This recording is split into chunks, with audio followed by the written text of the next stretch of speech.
আসসালামু আলাইকুম ওয়া রাহমাতুল্লাহি ওয়া বারাকাতুহু। আজ আমি আপনাদেরকে বলবো যে ঈদের দিনে এক অপরকে কিভাবে শুভেচ্ছা দেব, কিভাবে এক অপরকে নিজের আনন্দে শরিক করব।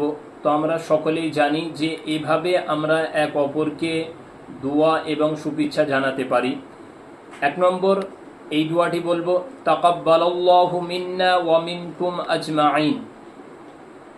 তারপরে 2 নম্বরে এটাও বলতে পারি, ঈদ সাঈদ, ঈদ সাঈদ।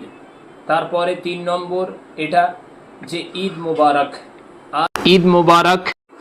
ঈদ আমাদের দেশে এই জিনিসটি প্রচলিত আছে, আর আমরা সকলেই যে ঈদ মুবারক বললে যে আনন্দটি পাই সেই আনন্দটি অন্য জিনিসে পাই না।